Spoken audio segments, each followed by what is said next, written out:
This podcast is a 98 Studios production. Today's the day, baby. Today's the day. Today's the day. Today's the motherfucking day. Today is the day. Today's the day. Today is the day. Today's the day. What up, everybody? Welcome back to Today's the Day with Zack Anderson. Today is going to be a fun episode, a long-anticipated episode. Before anything, Paul, thank you for being here. I don't even know how busy you are, actually, but I can imagine how busy you are. And in trying to get you here, I saw a little glimpse of it. So thank you so much, dude. It's going to be a lot of fun. Absolutely. I'm pumped to be here.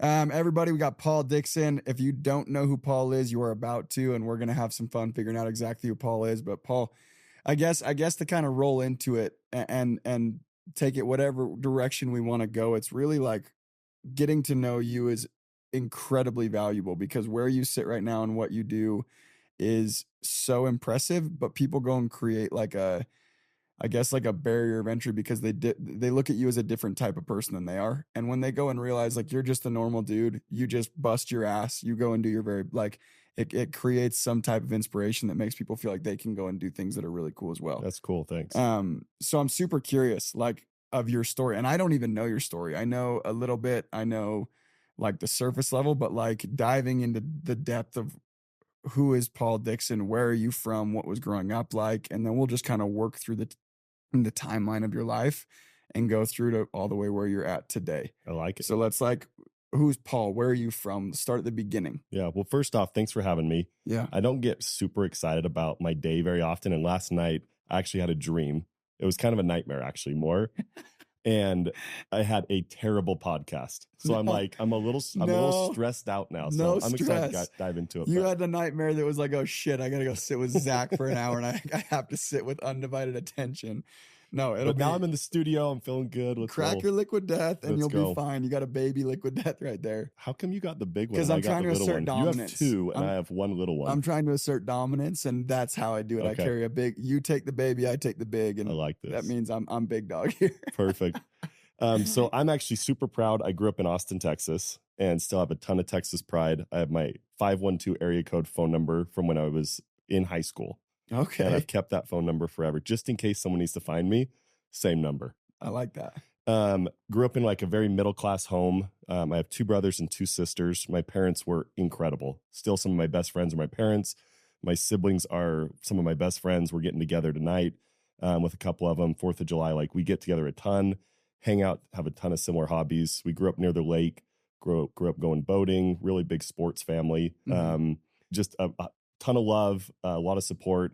It was a really religious family. We grew up members of the Church of Jesus Christ of Latter-day Saints, and that was like a big focus for my family. My dad really led with like a lot of principles from the church in my upbringing, work ethic, morals, those types of things really, I think, helped set like a foundation for my life. So I think early life was focused around, that kind of stuff. I was a little bit more rebellious than most of my siblings, and probably I should have been, but I'm a big believer in kind of getting your wiggles out when you're young, adventure, enjoy life, and do that kind of stuff. So when you get older, you've kind of done that stuff and you can go focus on what you're supposed to focus on when you're, in your 20s, and then in your 30s. You should have a different kind of program as you progress through life. And so you don't have to look over your shoulder and wonder. Yeah. And when like, well, what would that be like? I'm like, well, I did it when I was 16 and it was whatever. It was fun or not. And I learned and I moved on. So that's awesome. So like, from the sounds of it, and don't let me go and make any assumptions and correct me if it's wrong, but from the sounds of it, it's like your growing up out in Texas was like kind of picture perfect in some ways. It really was. I had a great childhood. Which is amazing. And that's also super unique. And the more people that I have on here, the more I realize that is very unique. And that's the goal for anyone who's going to go get married, have kids. That's what you want them to say. And it very rarely happens. Yeah.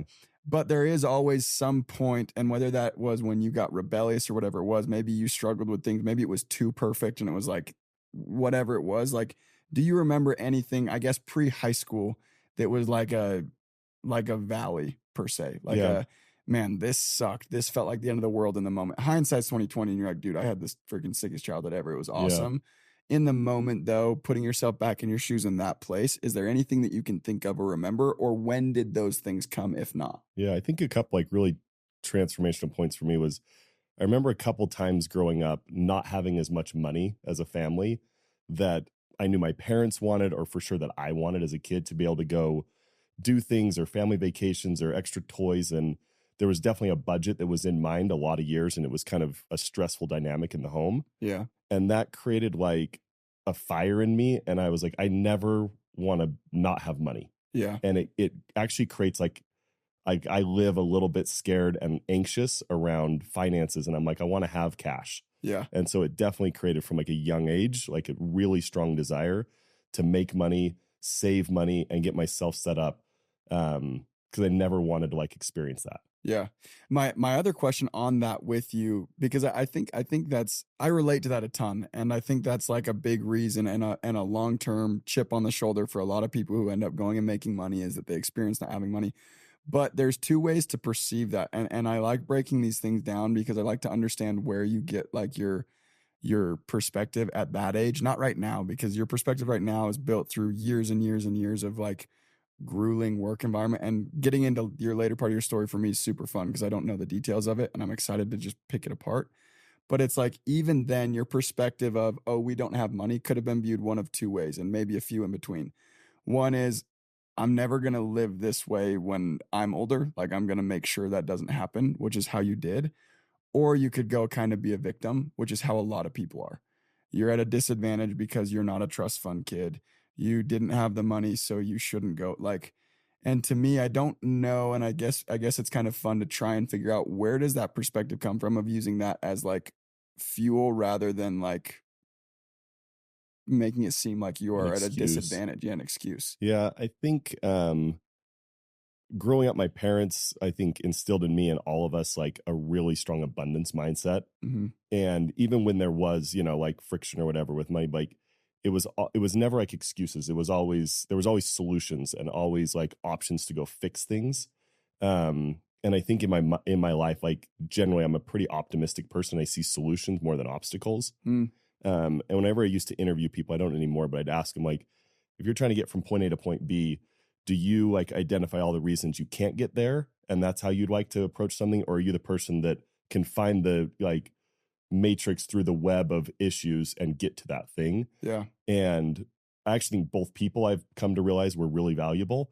But for about 10 years, I would only hire people who were really solution oriented. And now I found, like, in the workplace, it's good to have a good balance and like an overall good culture is created when you have both sides. But for a long time, I'm like, I just want solution people. Yeah. And so that, I think, comes from like me being very solution oriented. I'm like, give me anything, I'll solve it. Give me something hard, I want to fix it. I love that. Help me understand how a good culture is created by both. Because to me, that's like kind of counterintuitive in a way, where it's like, no, I would rather, I'm similar, I guess, probably to how you were early on. I would rather have solution-oriented people around me all the time. Yeah. Because it is draining to hear all the reasons, because they're always there. Yeah. But it's draining to hear all the reasons why something's not going to work. Yeah, I think at like a company, having the people who balance you out and are able to tell you, like, hey, you got to be careful because this is a problem, and call things out and identify, and, the importance of compliance and regulation. Like, I actually have grown to respect and appreciate it, where for a long time I kind of would rebel against it. And not to fast forward too much, but I actually had our old head of HR tell me, and I forgot I did this, but he said, the day I started, I came to sit down and I met with you, and I was like, hey, how can I help? I'm excited to be here. And I'm like, man, if you never talk to me and I never see you, that's the best way you can help. Like, stay out of my business.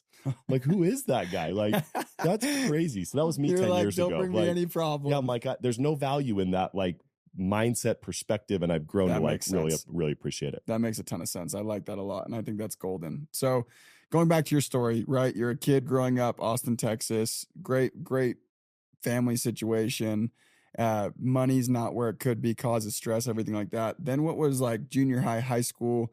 How did your life get to where it's at from there? Like, what were the in-between, and what were some of the peaks and valleys throughout that as well? Big into sports. Was that ever like a part of your game plan? Yeah. Take us back to that point. I was definitely like, confidence has never been an issue for me, especially in high school. Like, really confident in myself, loved my life, had a ton of friends, a lot of energy.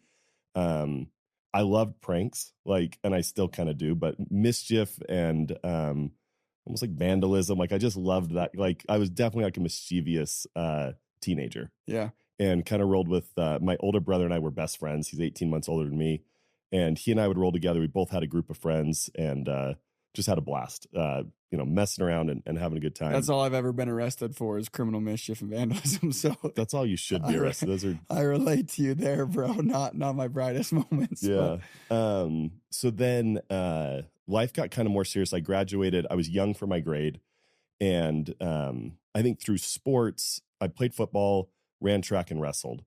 And wrestling especially, I didn't start till I was in high school. And when I wrestled, like I caught on to it really quickly. I was pretty good at it. And it's like the most grueling sport of all time. And I coach football now. I love football. It's my favorite sport, but wrestling is like a different thing. Yeah. It's you against a single guy, and it teaches you like this crazy work ethic. Yeah. And from that, like still today, I like find something usually every year that I've never done that seems super hard. And I go do that thing, whether it's like a marathon or I did like a 200+ mile bike race from Logan to Jackson Hole, or I did a fitness competition that was like kind of embarrassing that I did it, but I wanted to see how like far I could like cut my body up and push it. And so I do things like that because I like pushing myself. And I think that comes from early, high school sports. And wrestling. Yeah, wrestling specifically. I love that. But I graduated high school. I had a year before I was planning to go on a church mission and went to BYU, Idaho for a semester. And I'm like, this place is terrible. It was like I walked in and I was wearing shorts and someone's like, oh, you can't wear shorts here. And I laughed. I'm like, they were serious. Like, you can't wear shorts at college. I'm like, what's happening? So I didn't do well there. And I moved to BYU. I came to Provo and went to BYU Provo. I didn't even know like the difference. Like I didn't know anything about that. So I got to Provo for my second semester, loved it, had a blast, played, had a ton of fun. And then I got called to go to West Africa, to the Ivory Coast on my mission. And I was like, that's what I wanted. I'm like, I've never heard of it. I don't like know anything about, like, that's what I wanted. I just wanted an adventure. Yeah. And so I got there and I'd been there like 4 months. It's French speaking. I couldn't learn French. And I'm really grateful I got moved missions. I'll tell you the story. It's crazy. But I'm like, I think if I would have stayed there 2 years, I would not have learned French. Like that was just not, I'm just not like, yeah, it's kind of like, I mean, everybody learns their language. I don't think I would have. It's kind of has like this feminine tone. It's just not me. Like, I just don't know how to speak French. Yeah.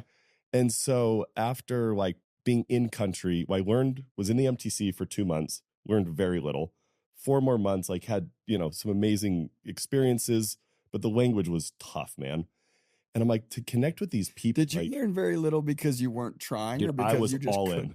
Really? I was all in. Was that so disheartening? Everybody was like, these guys from like Roosevelt, Utah with country accents were speaking French better than me. I'm like, what is happening? It was crazy. Yeah, you got Jared Young type guys just killing it with the language. It was wild. That's an ego check for you. It was tough. That's probably what that was for. It was tough. I got humbled down for sure, but good. I like took the mission very seriously. And like I remember in high school, my coach telling me like, hey, you're going to look back. And if you don't give it 100%, you'll have regrets. And I took kind of that mindset to my mission. I'm like, I'm going to work harder than anybody. And I'm going to push, I'm going to be focused, I'm going to be disciplined, I'm going to follow the rules. Like I'm going to do this right. And I firmly believe that you get blessed when you do those things. I think there's like, the world gives back and things like that, but I'm actually like a deep believer in God and blessings. And so like, I'm like into that whole mindset around like, as you serve and deliver, you get blessed for those things. So I'm like, part of it was like, I want to get blessed. I want to have a great life. So I'm going to give 100% to this 2-year mission. Yeah. And so I guess it was kind of selfish actually, because I just wanted it for the blessings, but that was the driver at the time. It works. It worked. Whatever makes it happen. That's right. It worked. Like that. And so 4 or 5 months into my mission, we met these guys. They call them area boys. They're gangs. And they were the coolest. Like I had this huge Polynesian companion, me, and we'd like hang out with these guys. They were awesome. And we came out of an appointment at night from this family's house, and they came up to us and like, hey, you guys need to get like home right now. I'm like, what do you mean? And they're like, it's going to get really dangerous tonight. And we're like, okay. So we got like back to our apartment, and I was in like downtown Abidjan, which is the capital of Ivory Coast. And that night a war broke out, a full like coup to overthrow the government. It was chaos, like tanks fighting with people with machetes. And then our apartment was what? Like it was wild. What? And they Yeah. warned you? Yeah. Oh, damn. And so it ended up being crazy because it's a French colony. The French government sent in a bunch of troops to come like support and help stabilize the government. They were mostly white. So all the rebels were trying to find all the white people and kill them. Like it was chaos. And so we were Holy hiding in our crap. apartment for 3 days. We had a family sneak us food at night. Like it was pretty crazy. Because you were like the target. Yeah, I mean, it was heavy, man. Holy crap. Like we saw a lot of stuff. So at like midnight, this lady knocks on our door that I'd never met before. She's like, "Hey, your mission president, you have like a mission president over the missionaries, is out of the country. He couldn't get back in because of the war. The church hired a cargo plane from the Italian Air Force to drop off supplies, and they're smuggling you out in it tonight." And I'm like, let's go. This is going to kill with the ladies when I get back to Provo. Like I wasn't. You loved that. I loved it. You I loved loved every it. second of it. And I wasn't never scared. heard I was this. 19. I'm like, this is sick, man.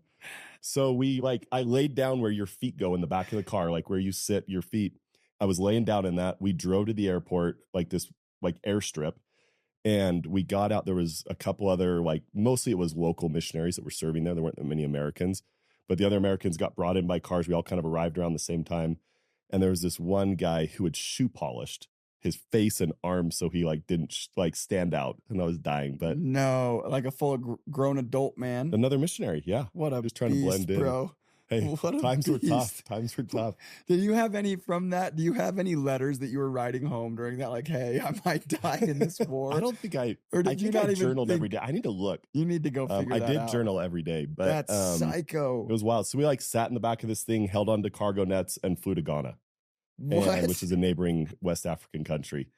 And that was my place, man. Like I've been back to Ghana a dozen times. The people are incredible. They speak English, which was like the So is that where you blessing. finished your So I spent mission? the rest of my mission, yeah.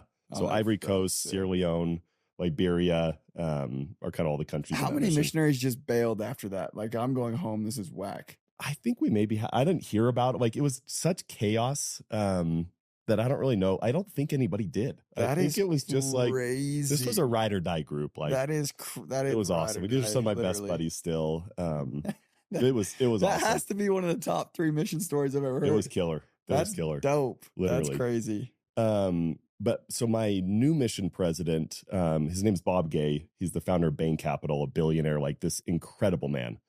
And the way he managed the mission was like something I'd never seen before. I mean, he's one of the most like competent, capable business people of all time. He's Mitt Romney's business partner. And he approached it like there were like whatever was logical we were going to do. And not like rules didn't matter, but like rules didn't, like it was all about what was going to be effective. Yeah. And so from that, I'm like, okay, in life, like there's going to be guiding rules for the masses, but there's also kind of exceptions. And there's like, whatever is going to be effective, that's what I want to do. Yeah. And I learned that from him and seen the way he kind of like conducted himself, conducted the mission, drove to performance metrics. It was the highest baptizing and highest retention mission in the world the whole time we were there. In Ghana. We smashed. That is crazy. And I mean, like some little things like, we had 200 missionaries. So he's like, hey, I'm going to call every local person who's going to go on a mission for a year before they go. I'm going to make them be a companion to one of my missionaries so I can double my workforce.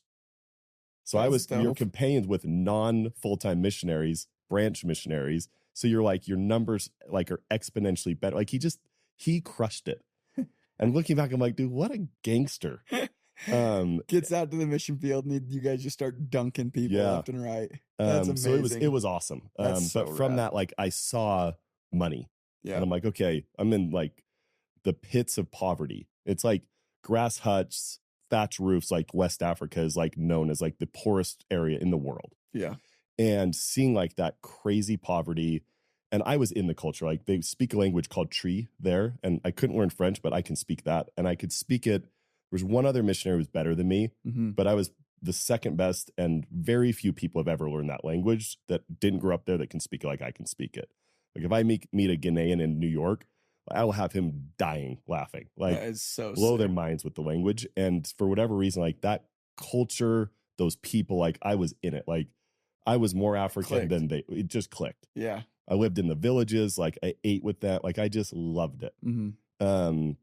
So anyway, I had this amazing experience where I was seeing like, poverty and his ability to drive and improve like people's situation with money, as well as, it also teach us about like big business. He bought like an airline while we were there. He bought a hockey team. Like he was like big time. He had side quests. Yeah. And so I'm like, okay, that's what I want. Like, I want to crush. And I didn't even know like what private equity meant, but I'm like, I'm going to go do private equity. Yeah. Like, that sounds great. Yeah. And so when I got off my mission, I was like, yeah, I'm going to go do private equity. I'm going to go work for you. And he's like, great. I'll like set you on the path. So that was my plan when I got back from my mission. And so so wrapping my head around this, you get out there, life's been awesome. This is just chaos. It's exactly what you hoped for as an adventure. Like more than I would have guessed, which I like. Yeah, it was awesome. That's crazy. And then you meet this guy as well, where it's almost like things are falling in line for you. Like stars are aligning in your perspective as a missionary. I'm like, dude, I'm serving this great mission. I've got this, amazing mentor who's going to like employ me. Yeah. And he's like, I'm on an amazing path. So that was your game plan. 100%. You're coming home from the mission like, dude, I'm going to go get into this with him. He's going to go employ me. I'm going to go work my way up and do my thing. And he told me, he's like, go graduate. I've got a job waiting for you. Like, So I think sick. he like especially liked me, and it was the plan. That's awesome. And then you've kind of gone through your passagehood into adulthood. Like you're now a man and you're going into life. You've got college, you have that game plan. And then how does that either fulfill what you were thinking was going to happen or flip it upside down and swap it up? What comes into play that's different? Because as I already know, knowing the surface level, that is not where you landed for the next 20 years. Yeah. Maybe there was a stint that I don't know about where you were in it, but that's not where you're at right now. Yeah. So like what happened? I came back like crazy motivated, right? I'm like, I got to go bang through school. This guy's, Bob Gay's going to employ me, and I'm going to go be the world's like most killer private equity deal maker you've ever seen. Yeah. And so I came back like ambitious, on fire, focused, and came to BYU. And one of my companions in Ghana, who I served with at the end of my mission together with Bob, is Taylor Turnbull. He runs Southern California, like one of my all-time best friends. And we were roommates together. We bought this like, in another podcast I've talked about, like the biggest frat house you've ever seen. So we moved in, it was a duplex. We had 12 guys in it, and it was chaos. And I could quickly see like, dude, I could slip back into like my high school lifestyle and like hang with these guys for the next decade. Like I loved it. Yeah. But I also had this other side of me that's like, dude, I need to buckle down. I got to get through school. I got to find like the hottest girl I can find that's awesome and marry her, and then go be this private equity guy. And so like, that was like, I went back and forth. Mission. Well, I was, and then I get distracted a little bit. You know what I mean? Like, I'm like, I'm a man on a mission. I'm like, oh, let's go do this thing. And like, I mean, it was fun. And so there was a girl that lived by me in Texas when we were little. Our parents actually became like really good family friends, like Christmas Eve together family friends, like really close. And she moved away. She moved to Spain actually and lived there for 3 years. It's my wife today, Courtney. And so we grew up together. And I always thought she was cute. She was my sister's friend. But when I got to BYU, I met up with her. Mm-hmm. And our moms actually kind of lined us up. And I was like, dude, I want to marry this girl. She's incredible. She's beautiful. She's so fun. She was everything.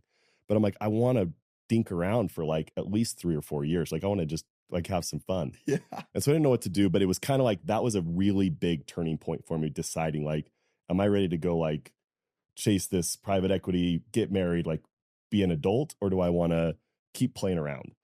And that's where it comes into play, where I'm like, I'm really grateful I got my wiggles out, like I say, like when I was in high school. And because it was like, okay, like now's the time to go be serious. Like, and there's times and seasons in life to adjust your priorities and adjust your focus. And I would say like, I have no regrets making kind of the pivot to be like, okay, I'm going to buckle down. I'm going to get married. I'm going to hammer through school. I'm going to get serious about life, and I'm going to go charge at this thing. Yeah. So you had the crossroad of like, do I go back to what I'm super comfortable, confident with? It sounds like a blast that I could totally do for another 10 years. Yeah. Or do I go this direction that is also equally as motivating, but like is now the right time? And you made the decision. You feel like it was the right time. Yeah. Which is awesome. Yep. So then now you're in that mode, right? You put on the hat of like discipline. I'm getting shit done. So I proposed, got engaged to Courtney, and I had $91.54 total in my bank account. And I'm like, okay, that whole thing, like, I want to have money. Like, this is not going great. Yep. And before I missed a part, but before my mission, I sold for a summer. I sold alarms. And I was like, still definitely in like a play around mindset. I sold decent, made good money, had a blast, made great friends.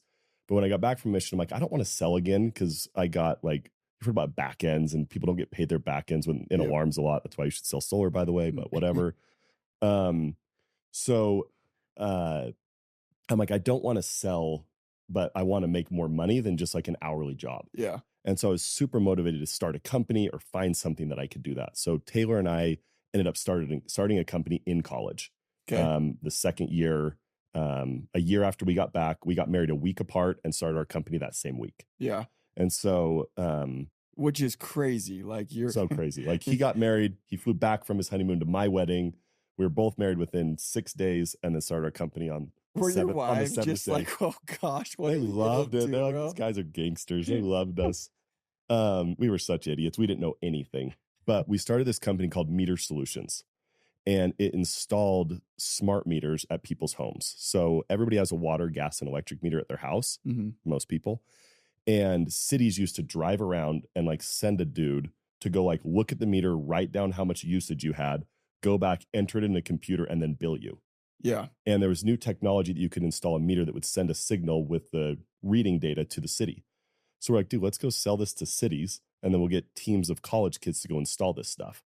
And part of the motivation was, Were you like the first person to do that? we were very early on. Really? It's crazy. Holy crap. And so there was like this idea where I'm like, dude, there's a ton of kids, I bet, like us at BYU that don't want to sell, and which is crazy. I now, like, I'm the president of the largest solar company in the country, but don't want to sell like door to door, but want to make more money than like flipping burgers or whatever. Yep.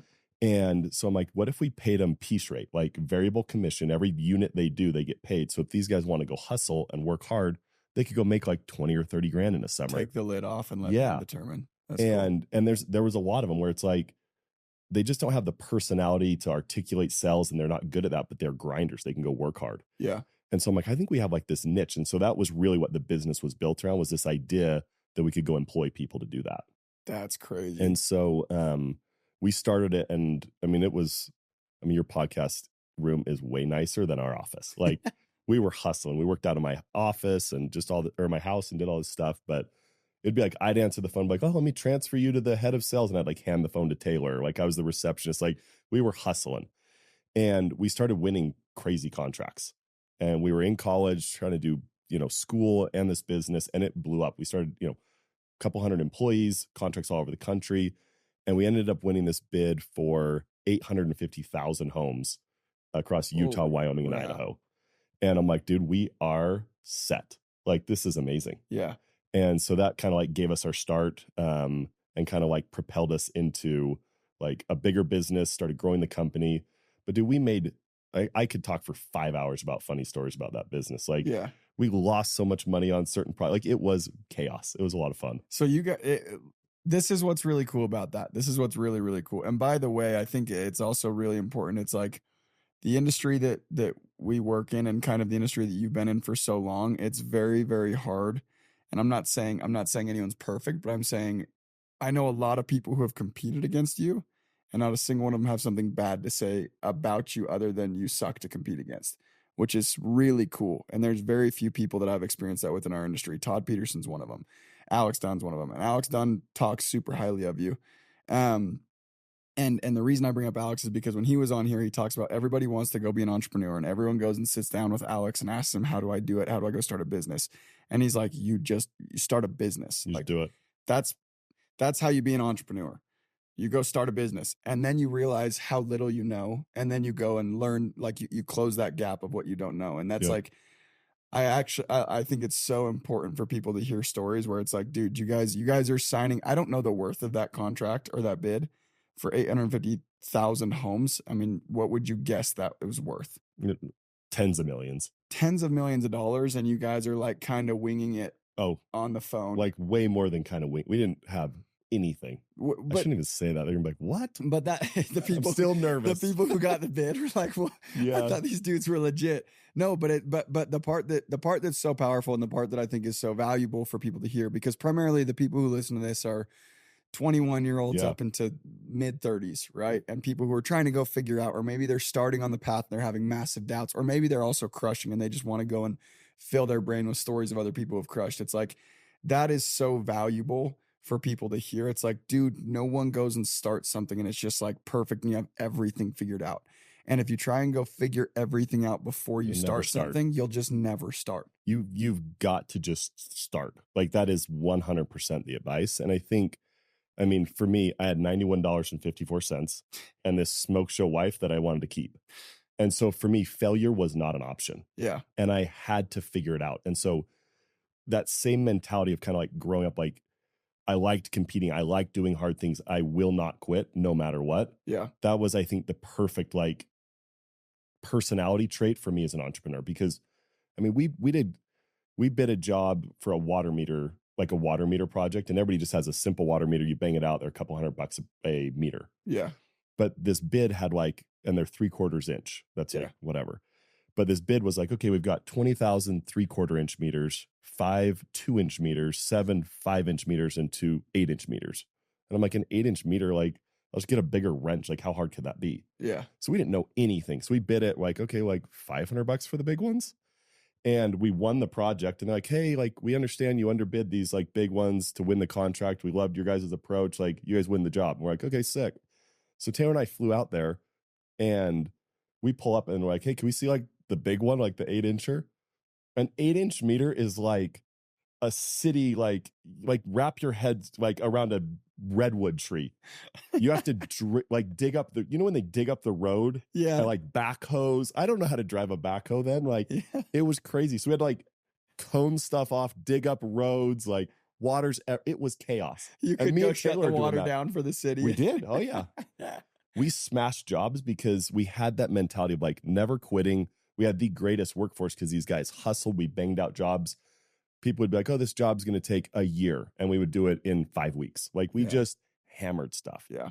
But yeah, we were all over the place. So I think something you said is really important when you said, like, you have this really hot wife you want to keep and you have $90 in your bank account. So failure wasn't an option. I think that the cliche of like failure is not an option becomes overlooked, and people don't go and internalize that because they're like, because they define failure as different than you defined it in that moment. And I'm going to make an assumption, correct me if I'm wrong. In that moment, you defined failure as quitting and giving up. Yeah. You didn't define failure as a project not working, a bid going wrong, not getting a deal. Those are all failures viewed by some people. So people are like, oh, failure's not an option, but all this has happened to me, so it must be different in my case. That's not the case. You won't, like, you don't lose and you don't fail until you quit. And that's how I understand it. And it sounds like that's how you understood it in the moment as well. And I think that's a super important clarification. I think what's helpful is having like a very clear end goal. And for me, like, I knew what in various aspects of my life, like, what are end goals? And I don't stop until I get to that end goal. Yeah. And so for us on that business, it was either like, okay, this thing's either going to retire us, it's going to kill us, or we're going to like sell it. Yep. And so until that happens, I'm in this thing. Exactly. Exactly. Which is cool. So then towards the end of it, I broke my back skiing. And I was up skiing, broke my back. I was in a body cast from my chest to my hips. I was ripping, dude. I'm actually like, I love skiing. It's like, it's the thing I'm best at. Of like all my hobbies, I love snow skiing. And so we're in like the heat of running this huge project and going to school, and I broke my back. And I'm on pain meds and just kind of like watching Grey's Anatomy episodes. I got like hooked on Grey's Anatomy. It was crazy. But that like trial and time in my life was really pivotal and hard, because it was probably one of the first times I'd been like pushed to my limits, where I'm like, dude, I don't know if I can handle everything going on. And kind of like proving myself that we could grind through it and get past it and keep pushing really brought like a lot of confidence to me. And so as we got past that, we brought on private equity partners. And then in like the craziest, like most fortuitous like set of events, cities started asking us to do what's called demand response, where cities would go to homeowners and say, we want to turn your thermostat down for like 2 degrees, 2 hours a month. And for doing that, we'll give you a 20% discount on your power. And so they came to us and said, hey, when you switch the meters, can you put demand response in people's homes? And like true to our like approach, we're like, yeah. I didn't even know what it was. Like I Googled it after we already committed to it. I didn't even know what it was. And so basically like we need to figure out how do we get some type of a device that talks from a city to a person's thermostat. And we'd run into Todd because we won some like Entrepreneur of the Year stuff, and he'd spoken as like the keynote at it, and we were the kids winning it. And so we knew like Vivint had all these radios in their alarm system. We're like, why don't we just put alarm panels and a thermostat up, and we'll just buy a bunch of Vivint stuff. So we called them and we're like, hey, we want to buy like 100,000 of your Go Control panels and your thermostats. And they're like, 100,000? Like, who are you guys? Yeah. And literally the next day, Todd and Alex were like, hey, will you come meet with us? And we did. We walked them through it. And we're like, hey, we're going to go do, several 100,000 homes. 20% of them want to have this demand response thing. We'll put your panel in there. We'll put the thermostat up. It'll be like a Trojan horse. Send sales teams behind us and just upsell them your service. You already got half the equipment in there. And they're like, we want to buy you guys. And I'm like, I was probably like, Alex, I should ask him, but I was trying to play it cool. I'm like, oh, we're not for sale. And I was like, we are freaking for sale. Like, I will sell you this business today. And he like looked at me and he's like, just tell me how much you want for it and I'll pay it. And I'm like, okay. So like, just give us like a day. So Taylor and I went back and we're like, You were shitting your pants. all over the place. It was crazy. I'm like, is this real life? But he wanted it. And so we're like, like what number do we were all over the place. I didn't even know what to pick. I didn't know how to value a business. Yeah. Luckily we had a private equity And they probably partner. knew that, which is why they said, say a number. 100% they knew. Alex knew exactly what he was doing. Todd knew what he was doing. Like, I love it. So anyway, we told him a number. He said, okay. We signed a deal within 4 months and sold our meter business to Vivint. That's how I ended up at Vivint. Holy crap. See, I always knew there was a business sold to Vivint. I didn't know all of that. And that's so fun. Like, dude, that's so fun. I love that. And it's like, it's also fun knowing you guys and knowing those guys really well as well, how it shook down. It's like just so perfect. Todd style. Yeah, it's just perfect. It's perfect. It was, and it was just meant to be like, the craziest part is at a time when Vivint was, it was right when Vivint was switching from Apex to Vivint. They were trying to figure out how do I use my infrastructure to do more. And they're like, oh, do we do, demand response in this thing? Do we do, all these different businesses? Trying to figure out their differentiator. Yeah. Like what can go. That's so rad. Yeah. So you did everything you could to avoid door-to-door. And next thing you know, you got bought by a door-to-door company. I was pumped with it. I'm like, I'm in. That's awesome. Yeah. So you just sold then my question for you then, and this is an interesting like view. And I've seen people who have sold companies that kind of almost go through like a complex of like, what's your role now? Yeah. Right. Like was that like concerning? Was it like, oh, I got to stick around? Was it like, oh, I'm going to go do something like within the agreement or maybe outside of the agreement and just what you decided? What was your role and did that worry you? Was it exciting? Like what was now your game plan? Because now you had this thing that was either going to kill you, it was going to retire you, or you're going to sell it and you sold it. Yeah. So now what? Yeah. I was pumped, first of all. I'm like, dude, this is like making money is easy. And by that part, I'm like, I don't need to be a private equity guy. Like, I'm just going to start and sell companies. And Alex put in the deal that we had to stay for a year to get like the last half of our money or something like that. And so I'm like, okay, I've got to work here for a year and then I'll get my earn out and then I'm going to go start another company with Taylor. Yeah. And that was my plan. And a couple months into it, Alex and I met and he was like, hey, how's stuff going? How are you feeling? And I'm like, great. Like, I'll keep grinding for you guys. Like, I'll give you 100%. But, at 366 days, I'm out and I'm going to go do something new.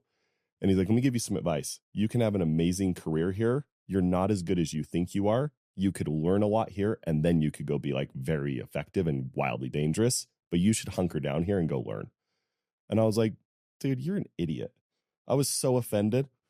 And I thought about it for a while and I'm like, maybe that guy's right. Like, maybe I'm not, maybe I got lucky. And looking back, I'm like, yeah, you got really lucky, man. So lucky.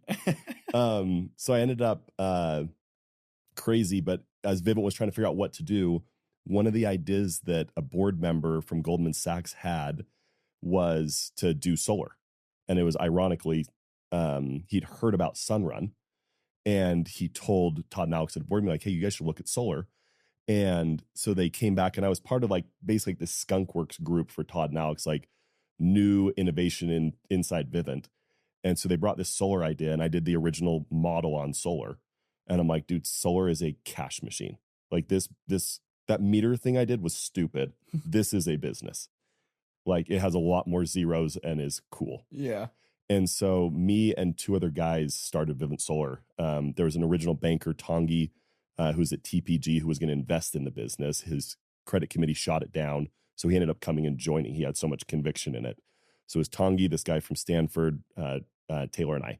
That's and started so Vivint wild. Solar. So it was Holy four of cow. us and got rolling. And that was about the time that I got in the space, maybe a few years prior to me even getting into the space, really. Because that was early 2011. Oh, yeah, this is way before I even got into space. So again, this is where it's like, I don't even know the details of this stuff. But then you start Vivint Solar, and what does that look like? Are you like the redheaded stepchild of Vivint, or are you like the new shiny thing that's like attractive and all the resources get dumped into, or how does it feel from your perspective, your point of view? And then how do you go take that to being its own freestanding publicly traded company to then being acquired? It was a wild ride. So I mean, I'm 26. I had like a super accelerated learning experience as an entrepreneur at my meter business, but I still knew nothing about like corporate politics and governance, like any of that. But at Vivint, I would say it was like a really exciting thing. People were nervous about it, but the way we set it up was there was the four of us running the solar business. Todd and Alex and Sean Brenchley were really excited about it and would kind of like support it and push stuff. But we had an intercompany agreement where we could use all the services of Vivint, their accountants, their lawyers, their office space. And we paid like nothing for this access to get the business going. Yeah. And so it started growing really fast. And then Todd, in his genius, put together an incentive plan to get his sales reps, his sales leaders, Bo, Casey, all those guys, the Browns, Jared, to push salespeople to the solar business. And so these guys started pumping us sales reps, and we started growing like crazy. And after about a year, we started getting talks from Blackstone. They were going to go buy the alarm business. They didn't even care about the solar business. They prescribed like, I think it was $75 million valuation to the solar business. We all got some cash, and then we kept growing the thing. And after a couple years, it had exploded. It was going massive. And it was all because of like the big infrastructure that Vivint had and their ability to go infuse all of that sales talent and the infrastructure into Vivint Solar. And it was, the lessons that I learned on separating out a business, the chaos that existed, the intercompany dynamics were wild, but it was a ton of fun. And 3 years later, we took the business public on the New York Stock Exchange. Which is so crazy. And I actually remember that. I remember Grant was really good friends. I remember Alex bought him like a $300 orange tie. And I was like, that was the ugliest tie I've ever seen for when they went to New York, literally for that. And I was like, that thing is horrific. That's so funny. I bet it was the same tie we all got. I bet you it was. It's my favorite tie. Sorry. That's super offensive. You have the bigger drink. You hit on my tie. I'm colorblind, so I actually don't know it's ugly. But I have that. I don't wear ties often, but I still have that tie in my closet. It's not that the orange is ugly. It's that at the time, this was high school, the coolest thing ever was the pencil thin skinny ties. You have crazy stuff. It was a fat tie. It was a fat tie. It wasn't a great tie. So I saw Grant put it on. I was like, that thing is horrible. And then I heard it was $300. And I was like, we spend like $12 on ties. Yeah. Anyways, it was, I remember that. And that's so crazy. And it's also, dude, it's crazy. Like, it's like perfectly aligned the way that it worked out. That's amazing. I love that. Wow. We got two big drinks.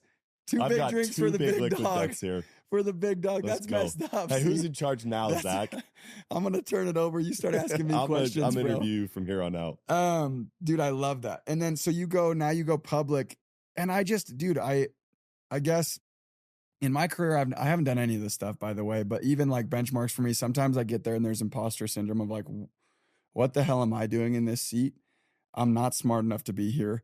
Now I've got all these people relying on me. It's not just me that I've got to go fake it for. I got to go fake it for 150 dudes. You had to go fake it for an entire company. And now you had to go fake it for thousands of investors. And maybe not fake it. Maybe that's the wrong word, but you did have to go and like put on for investors now. And that's a whole different dynamic. If there's one thing I've learned about publicly traded companies, it's like you're now in a different ballgame. Yeah. You are in a different arena now with different rules, with different shot callers. Yeah. And you've got to go find a way to make it work. Yeah.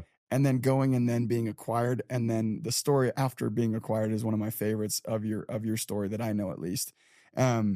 How do you then go from there to there? And was there any point in here where you faced like a, dude, I don't belong here moment?